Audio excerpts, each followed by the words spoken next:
नमस्कार विद्यार्थी मित्रांनो, मी तुमचा अंकुश सर तुमच्यासाठी घेऊन आलेलो आहे पार्ट सेकंड.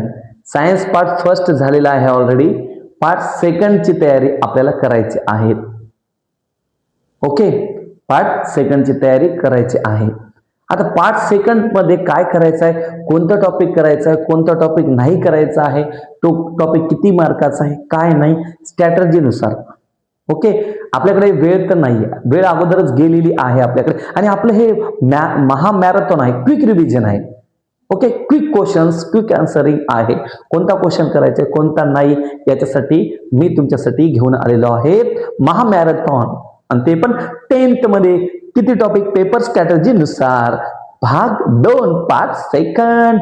तर मग पाहूया, चला पार्ट सेकंडची तयारी. आता हे बुक किती छान दिसते. आता बघा, हे आपली प्रगती झालेली आहे. बघा, आपण लहानपणी रांगत होतो, हळूहळू हळूहळू स्टेपनं असे उभे टाकलेले आहात.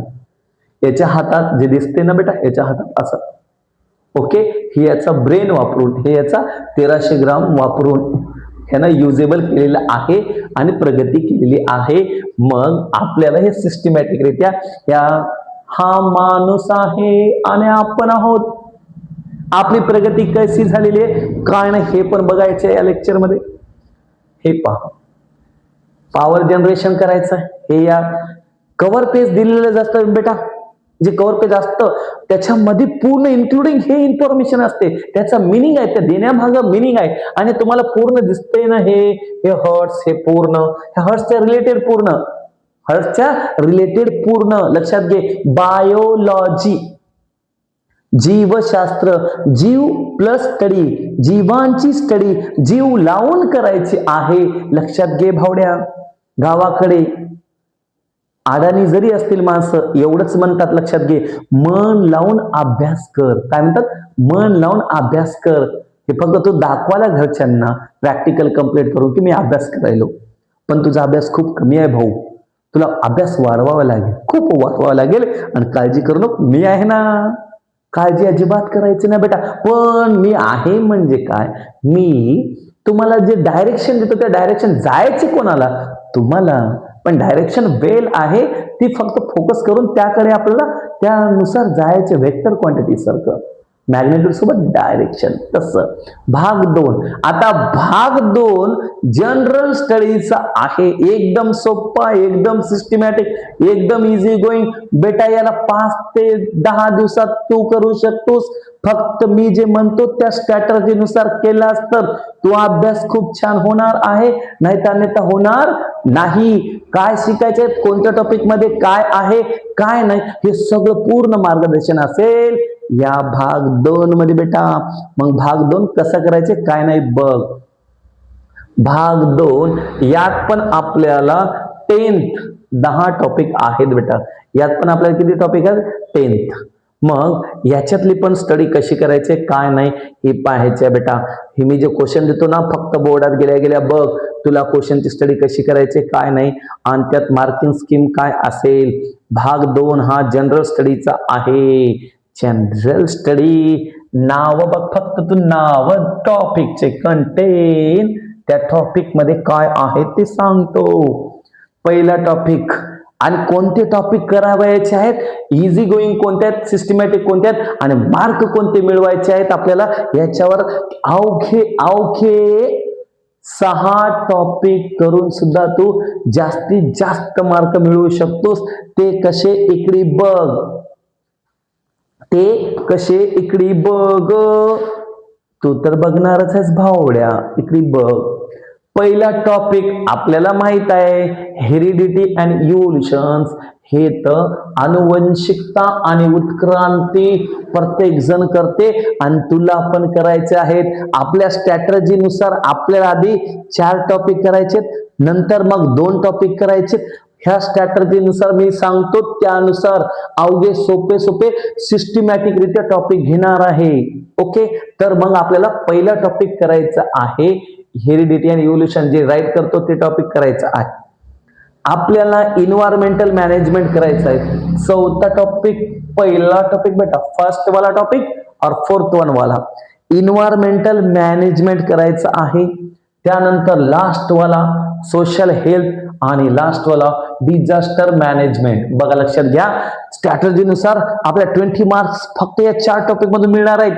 20 मार्क्स 4च टॉपिक, एकदम ते पण सिस्टमॅटिक. इकडे बघ, हेरिडिटी अँड इव्होल्युशन करणार आहेस, त्याच्यानंतर इन्व्हायरमेंटल मॅनेजमेंट करणार आहेस, सोशल हेल्थ करणार आहेस, डिझास्टर मॅनेजमेंट करणार आहेस. ओके, 4 टॉपिक अगोदर सिलेक्टेड केलेले आहेत. आता ह्या 4 टॉपिक मध्ये काय आहे आणि काय अभ्यास करायचे ही स्ट्रॅटेजी आपली काय असणार आहे हे तुला सांगतो. त्यानुसारच करणार आहेस तू आणि तेच कर बेटा. किती टॉपिक करणार आहे? Heredity and evolution, second one वाला म्हणजे 4th नंबर असेल त्याचा इन्व्हायरमेंटल मॅनेजमेंट, त्याच्यानंतर सोशल हेल्थ, त्याच्यानंतर डिझास्टर मॅनेजमेंट. आता ह्या टॉपिक मध्ये नेमकं काय आहे, टॉपिक करणार कसे आहेत ते सांगतो. ते सिस्टमॅटिक रित्या केलास तरच तुला मार्क पडतात बेटा, अन्यथा मार्क पडत नाहीत. आपल्याला सिस्टमॅटिक रित्या करायचं आहे. जे क्वेश्चन सांगतो मी अगोदर टॉपिक मधले, मग त्याचं टॉपिकचं सगळं एक्सप्लेनेशन घेणार आहोत. पण अगोदर क्वेश्चन बघू, ते क्वेश्चन कोणत्या टाईपने येणार आहेत, मग ते नंतर रायटिंग करणार. आपण काय करणार आहोत काय नाही ते. ओके, तर मग पहिला टॉपिक, वेळ वाया घालायचं नाही. पहिला topic heredity and evolution start करायचं आहे मला. हेरिडिटी अँड इव्होल्युशन स्टार्ट करायचं आहे मला. हे अगदी सोपा topic, heredity and evolution systematic रित्या मला स्टार्ट करायचं आहे आणि त्याला तुला मार्क मिळून द्यायचे बेटा. मला फक्त तुला मार्क मिळून द्यायचेच आहेत आणि देणारच आहेत, काळजी करू नको. मार्क मिळून देणारच आहेत. हेरिडिटी अँड इव्होल्युशन, अनुवंशिकता आणि उत्क्रांती. ओके, पहिला क्वेश्चन आहे, question first, define the terms. Define the terms. Define the terms मध्ये आपल्याला लक्षात घे भावड्या, triple T transcription, translation, translocation. Triple T translation, transcription, translocation या 3 डेफिनेशन. त्यानंतर हे ट्रिपल टी, हेरिडिटीची डेफिनेशन, हेरिडिटीची डेफिनेशन, इव्होल्युशनची डेफिनेशन, इव्होल्युशनची डेफिनेशन, ह्या डेफिनेशन असतात आणि म्युटेशनची एक डेफिनेशन. हे पहिला क्वेश्चन आपल्याला डिफाइन द टर्म्स मध्ये करायचा आहे. Triple T, heredity, evolution, mutation. Question second वाला, हे इव्होल्युशन झाले, उत्क्रांती झाले, याची पुरावा काय आहे? एखादी गोष्ट झाल्याच्या नंतर आपण म्हणतो तुझ्याकडे काय पुरावा आहे? मी हे तुमच्या इथलं काही खाल्लेलं आहे, याचा काय पुरावा आहे?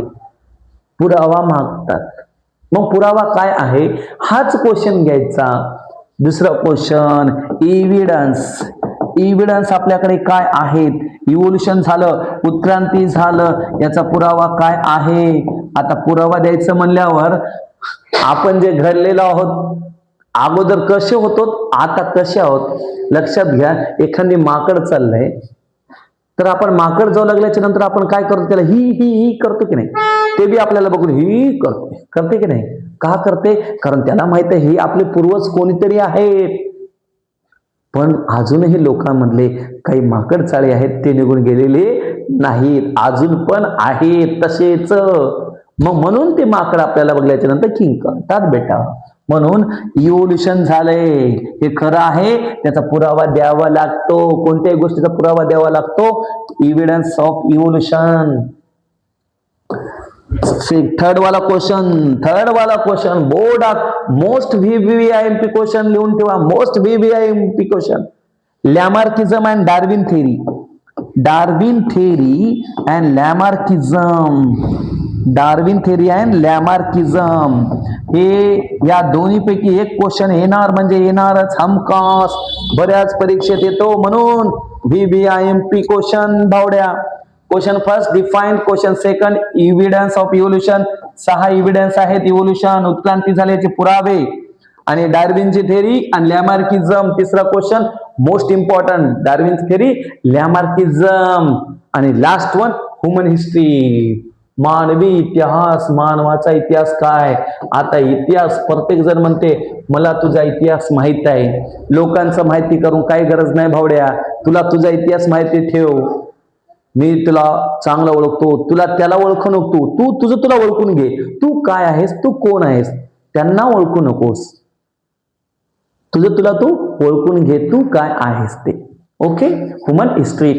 मग पहिल्या टॉपिक मध्ये आपल्याला किती सोपा आहे बघा, किती सोपा. टॉपिक मध्ये जे क्वेश्चन कंप्लीट करणार, पण क्वेश्चन नेमके कसे शिकायचे त्याच्यात काय. पहिल्या क्वेश्चन मध्ये define the terms, triple T, transcription, translation, translocation, mutation, त्याच्यानंतर हेरिडिटी, त्याच्यानंतर इव्होल्युशन, उत्क्रांती झाली. उत्क्रांती म्हणजे आपल्यामध्ये हळूहळू बदल झाला की नाही. तू पहिलं काही नव्हतास पण आता तू स्ट्रॉंग होतोस की नाही, हे इव्होल्युशन. इव्हिडन्स, इव्होल्युशनचे इव्हिडन्स द्या. 6 इव्हिडन्स आहेत, 6 इव्हिडंट आहेत पूर्ण. मॉर्फोलॉजिकल, अनाटॉमिकल, वेस्टेजियल, पेलेंटोलॉजिकल, कनेक्टिंग लिंक्स, एम्ब्रायोलॉजिकल, हे सगळे काय बेटा इव्हिडन्स. आणि त्यानंतर डार्विन थेरी सगळ्यात महत्वाची, मी समोरच्या लेक्चरमध्ये घेणारच आहे. हे सगळं कव्हर करणार आहे, काळजी करू नका. ज्याला पीडीएफ पाहिजे त्याचा पीडीएफ पण सेंड करणार आणि क्वेश्चन पण घेणार. लॅमार्किझम खूप महत्वाचा क्वेश्चन, तो पण दोघे जण, लॅमार्किझम आणि डार्विन थेरी बऱ्याच वेळेस परीक्षेत पडलेला आहे बेटा. ते क्वेश्चन कव्हर अप करायचे तर आपल्याला एकदम सोप्या भाषेत. आणि last one human history. Okay, हे क्वेश्चन कर आणि लाग कामाला, वेळ कमी आहे. पार्ट 2 मध्ये 4च टॉपिक. पहिला टॉपिक करायचं आपल्याला आधी हेरिडिटी अँड इव्होल्युशन, दुसरा एन्व्हायरमेंटल मॅनेजमेंट, सोशल हेल्थ तिसरा, फोर्थ वन डिझास्टर मॅनेजमेंट. तू म्हणशील सर 4च करू का, नाही, 5वा पण टुवर्ड्स ग्रीन एनर्जी आणि एन्व्हायरमेंटल मॅनेजमेंट जसा केला तसंच कंपेअर मध्ये आपल्याला क्लासिफिकेशन ऑफ अॅनिमल करायचे अगदी सोप्या पद्धतीत. तुम्हाला जर अवघड 6वा जात असेल आणि 5वा टॉपिक जात असेल, फक्त आणि फक्त एक ड्रॉइंग शीट वर कसा करायचा आहे मी व्हॉट्सअपवर तुम्हाला टाकतो, ते बघा फक्त आणि फक्त. ओके, सर्वांना धन्यवाद, थँक्यू. असंच अभ्यास करत जा बेटा. चांगला अभ्यास करणं, चांगले मार्क मिळवणे ही माझी जिद्द आहे आणि तो तुम्हाला ते मिळवून देणार आहे. माझ्या स्ट्रॅटर्जीनुसार तयार राहत राहा, अभ्यास करत जा, चांगले मार्क मिळतील. Okay, thank you.